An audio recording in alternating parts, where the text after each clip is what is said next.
Assalamualaikum warahmatullahi wabarakatuh. Anak-anak kelas 3 atau kelas 9, mari kita belajar lagi bahasa Indonesia. Lanjutan dari bab 1, sekarang bab 2. Anak-anak, bagaimana kabarnya? Mudah-mudahan sehat, semangat meskipun belajar dari daring.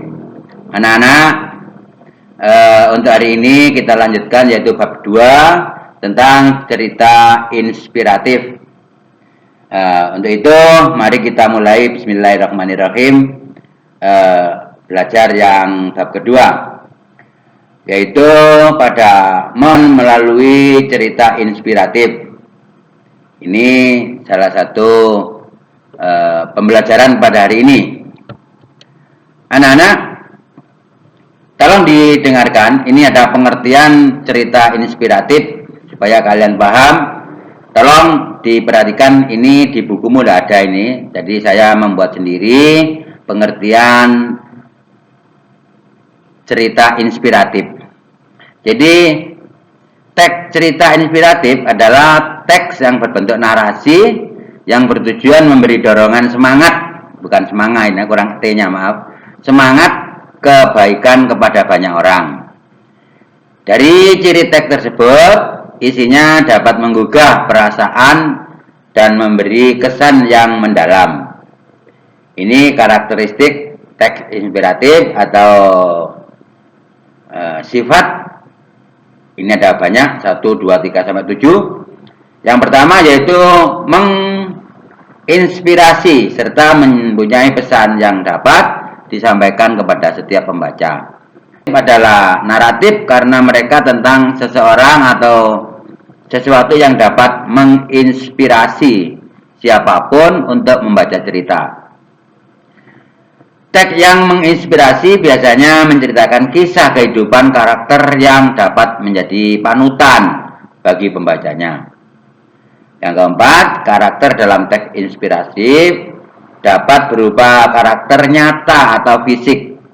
Ini juga bisa menjadi teks inspirasional dalam cerita binatang atau dongeng. Yang kelima, teks inspirasional memiliki struktur teks terdiri dari orientasi, komplikasi, peristiwa, kerumitan, resolusi, dan kode. Ya, koda, ya. Bukan kode ini, koda. 6. Teks inspiratif biasanya memiliki topik khusus yang dikembangkan menjadi cerita yang menarik. Selain topik inspirasional, serta mempunyai alur cerita yang spesifik hingga bisa memahami dari cerita yang disampaikan dan pesan yang dikandungnya. Ini diantara pengertian teks inspiratif. Kemudian beda dengan teks narasi, ya. Ini karakteristik teks narasi. Karena tadi ada hubungannya antara teks inspiratif ini berbentuk naratif atau cerita atau narasi. Ini kita tunjukkan karakter atau sifat-sifat teks narasi. Ini ada 9. Ini yang ada di bukumu itu, ya. Bisa kalian baca dari angka 1 sampai 9. Itu termasuk teks narasi. Itu ada 9. Kemudian anak-anak, untuk pembelajaran hari ini itu dilihat di bukumu itu ada tugas. Jadi bacalah teks cerita inspiratif berikut. Kemudian identifikasilah informasi yang terdapat pada teks tersebut. Jadi ini judulnya nggak saya tulis ini, sebenarnya bisa kalian tulis atau ketahui, kisah seorang petani miskin.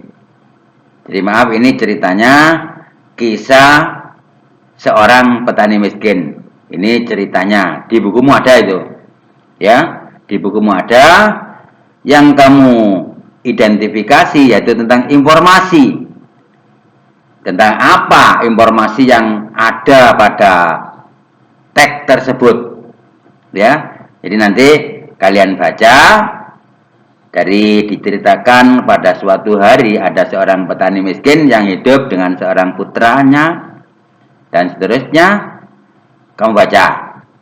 Setelah selesai membaca, Kamu pahami, kalau sudah paham, kamu isi, yaitu apa saja informasi yang terdapat pada teks tersebut.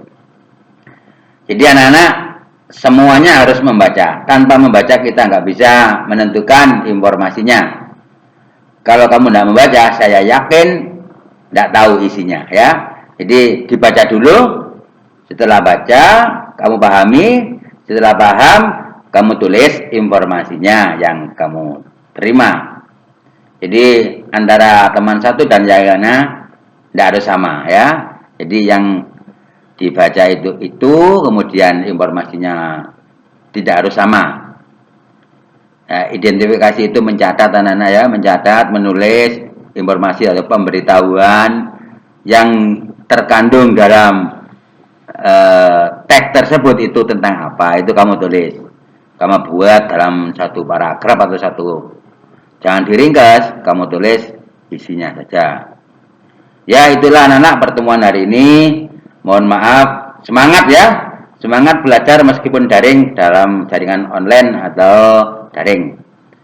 Sekian, selamat bekerja. Assalamualaikum warahmatullahi wabarakatuh.